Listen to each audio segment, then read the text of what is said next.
Hi everyone, Aaron and Chris with Perfect Postures, and today I just wanted to share really a story that we had with one of our clients, and this is just another perfect example of our clients being told something by one of their healthcare practitioners, how one part doesn't really relate to another part. And in this particular situation, this woman came in and she was complaining of having like a pinching sensation, almost like an impingement in her right hip, and then she was also experiencing knee pain. So when she went to her physician and told her about the two, he had ended up telling her that, well, they're two separate things. They're really not related. And if many of you watch our videos, you know that one part is directly related to another part of your body. It's not me making that up.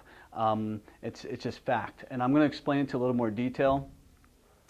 So basically, your hip is really how your femur bone, your leg bone, goes up into basically your pelvis. There's a socket there. And then the femur bone is actually the top of the portion of the knee. So your femur bone meets your tibia, and that creates your knee joint. So here's a prime example, and this is exactly what happened with this particular client. And I ended up explaining to her, well, yes, they actually are related to each other, and I'm going to have Chris use or demonstrate this to prove a point here, okay? So if Chris were to load on his right leg, so basically he's going to go into a single leg stance. And this is exactly what we saw with our client. So this is a real situation here. So we're going to pull that short up just a little bit. So Chris, the hip joint or the femur bone's rotating inward. So basically what's happening is that knee is starting to angle inward. Now as he goes into a load and starts flexing his knee, his whole knee is actually angling inward. That's called a valgus stress.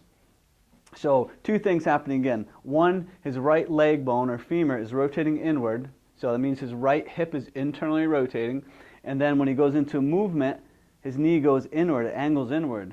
So the client, again, had medial or inside knee pain and hip pain. So this is a prime example, again, of how one part directly relates to the other. So I just hope the people that are watching this, get the point of, yes, one thing can relate to another thing.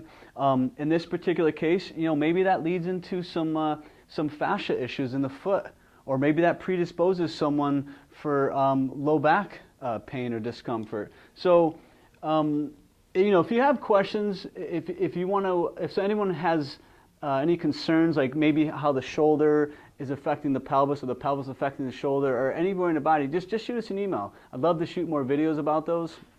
What we're going to do next is going to shoot 2 exercises to help address this issue. So again, we're going to go after the internal rotation at the hip joint, and we're going to go after that valgus stress in the knee. So stay tuned, and we'll see you soon.